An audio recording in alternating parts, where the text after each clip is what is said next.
নমস্কার। এখানে প্রথম শ্রেণীর সাধারণ জ্ঞান বিষয়ের ছুটির কাজের কিছু পুস্তকের নমুনা দেওয়া হয়েছে। এই পুস্তকগুলো তৈরি করেছে আমাদের শিক্ষার্থী ভাই বোনরা বাড়ির বড়দের সহযোগিতা নিয়ে। এখানে শুরুতেই আপনারা পুস্তকের সাইজ দেখতে পেয়েছেন। ঠিক এই সাইজে পুস্তকগুলো তৈরি করতে হবে। আর পুস্তকের যে প্রথমের অংশ, মানে যেখান থেকে পুস্তকটা শুরু হয়েছে, যেটাকে আমরা কভার পেজ বলি, সেই কভার পেজটা দেখুন কত সুন্দর করে ওরা ডিজাইন করে বানিয়ে এনেছে। প্রতিটি পুস্তকের সামনের অংশ ঠিক এইভাবে পরিষ্কার পরিচ্ছন্নভাবে বিভিন্ন রকম নকশার দ্বারা তৈরি করতে হবে এবং এই সাইজের বা এই মাপের পুস্তকগুলো তৈরি করে বিদ্যালয়ে দিতে হবে। আসি পুস্তকের ভেতরের অংশে।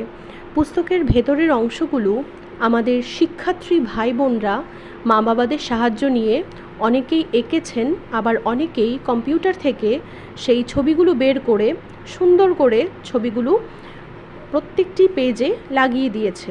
আর নিচে পরিষ্কার পরিচ্ছন্নভাবে নামগুলো লিখে দিয়েছে। সেই নামের মধ্যে অনেক ক্ষেত্রে দেখা গেছে কিছু কিছু ভাই বোনের বানান ভুল হয়েছে। আপনারাও সেই বিষয়টি খেয়াল রাখবেন যেন কারো কোনো বানানে ভুল না থাকে, আর পরিষ্কার পরিচ্ছন্নভাবে সেই ছবিগুলো যেন লাগানো হয় বা আঁকা হয়।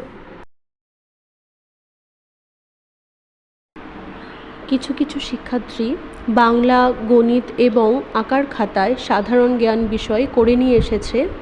এইভাবে করা যাবে না।